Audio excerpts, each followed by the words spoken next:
Hi and welcome to Healthy Life Hacks. I'm Jennifer Jefferies, the present-day wise woman, a realistic naturopath coming to you from the surfing beaches of Australia. This podcast is for those of you who are wanting to really rock your life and health and live from a place of prevention. Let's get into today's episode. Jen, I have been trying to do this intermittent fasting thing, but I am menopausal or I'm perimenopausal and I just can't work out when the best time is for me to do intermittent fasting. Tell me. I can't tell you how many times I get messages like that, just like day in, day out. So I want to say first, it's really interesting. I find it interesting. And I've done so much work in my naturopathic clinic. Like a big focus of my work in when I was in clinic was actually natural fertility management, where I would help women get pregnant who had failed IVF, failed everything. They're just like, I give up, it won't work. And through naturopath thinking and things, and I had studied under the work of Francesca Nash and really worked closely with a woman's moon cycles. Now, I give this a little bit of background, and I was actually really successful at helping women get pregnant. I loved that work. It was awesome.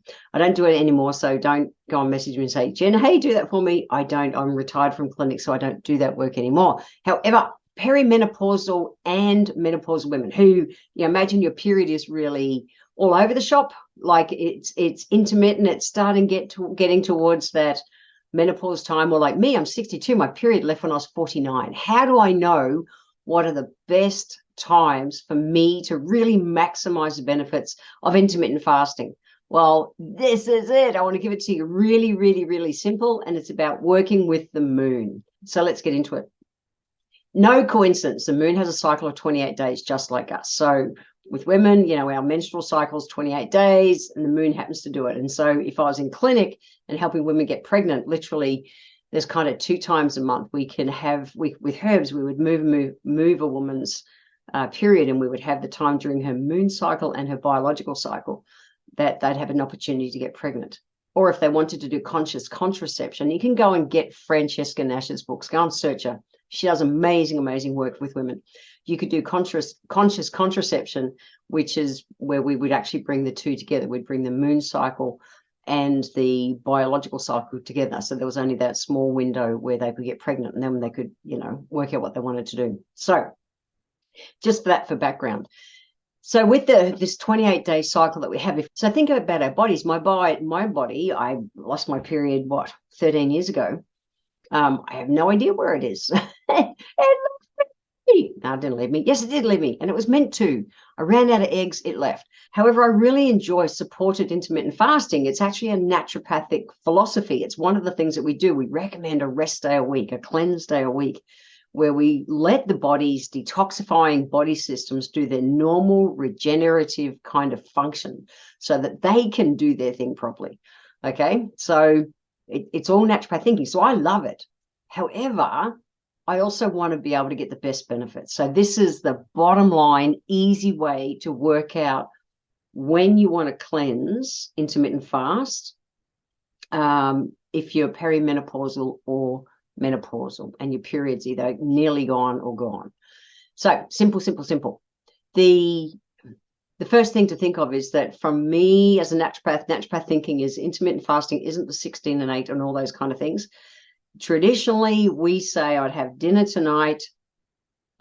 Tomorrow I would use herbs, so adaptogen herbs and herbs to help my body to be able to adapt to stress, so my body is not under stress, spiking cortisol during my fasting. This is really important because we just don't eat. Our body's under stress, spikes cortisol, and people are trying to lose weight, and it's like, this shit doesn't work. Well, you're not doing it right. That's it.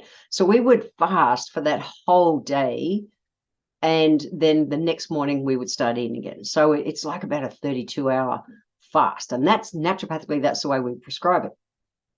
And that's the way that I like to do it. So to think of the moon cycles, it's really easy. We always start on the new moon, okay? And if you are still bleeding, this would be the first day of your bleed. So the new moon is that dark sliver, like most of the moon is dark. It's just a tiny sliver of a moon, Okay. Now, during the new moon, the body's working on cleansing itself. This is where detoxifying body systems, all the body's normal things, are getting in that replenishing and renew mode. This is the start of our fasting cycle. So from this day on, from the new moon, this is the optimum time to start doing intermittent fasting. Naturopathically, I love either a 1 day a week or two-day ones in a month, if that makes sense. You double it up. So, and no more than 4 cleanse days in a month. Otherwise, you can slow your metabolism and do things like that. So anyway, new moon, imagine that's like the first day it would have been if you was bleeding still. That's the time to start shedding. And think about the bleeding cycle. You're shedding. We want to tap into that energy, okay? New moon, shedding. Now, we move from the new moon to first quarter. So first quarter looks like it's a half a moon.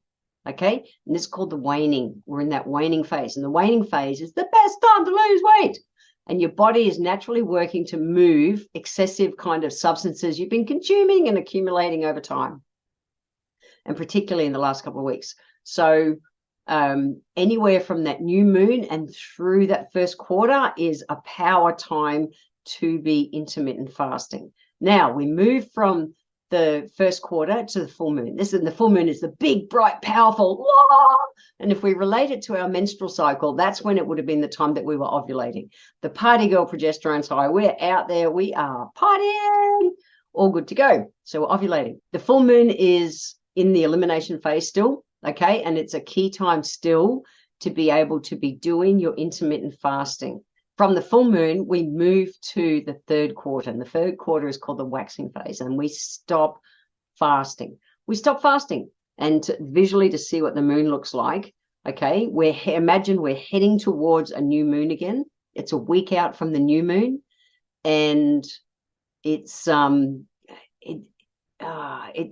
crescent, but it's not a skinny sliver of nothing crescent. And this time, this is our assimilation time. So this is when we don't fast, okay? This is where we're eating regularly, we're eating close to nature, nourishing our body, getting ready. It would be, if we were bleeding, to bleed. Cool? So this is the time that we're nourishing our body, eating close to nature. So the easiest way to think of it, if you think the 28-day cycle, new moon, the dark moon where there's just a tiny sliver, that's the first day that you can fast or get the best benefits out of fasting. Count 21 days. So for 21 days after a new moon every month, that is your optimum time to do intermittent fasting. If you do intermittent fasting in that third quarter of the moon, that waxing phase, you'll probably struggle. That's a time when you're eating regularly. So if you really want to get the best results out of your fasting, particularly as a perimenopausal or menopausal woman, you want to be working with the moon. You just do. It just makes it a visual no-brainer. Dark moon, start fasting. 3 weeks later, put it in your diary, stop fasting. Eat regular. The next time it's a dark moon, start fasting. And if you did 1 day a week, that would be the biggest tick naturopathically. And look, the benefits of intermittent fasting, and I've done whole podcasts on it in the past, everything from blood sugar issues, heart issues, helping with blood pressure, high cholesterol, all those things, brings all those things back into balance. But particularly, I love that it taps into autophagy. So autophagy is our body's natural kind of replenishing and renewing of cells, because we always have dead and dying cells. So once we fast more than 17, 18 hours, we start tapping into autophagy. And that's just such a power time to help us in that anti-aging kind of realm. So I hope you find that useful. The healthy life hack for this episode is just give it a crack. Whether you're bleeding or not bleeding, up to you. I think intermittent fasting is awesome. It is a naturopathic principle. However, people are getting all clever and trendy at the moment, and it's gone a bit faddish. I still like to think of it the way that we would have done it naturally in clinic. So think about playing with the moon cycles. It's real. It's real. I love it. Anyway, if you want to go to the show notes and just to be able to check where I've written all this down easily, head to www.healthylifehacks.com.au. See ya. I want to thank you for being here today. If you enjoyed my podcast, please let me know by leaving a review on Apple Podcast. Every month, I draw one lucky person who leaves a review, have a free 1-hour consultation with me. Be sure to subscribe to the show wherever you're tuning in from so that you always catch the next episode. I welcome your emails, and you can write to me at podcast@healthylifehacks.com.au. Until next time, remember, when it comes to life, live it, love it, and get on with it.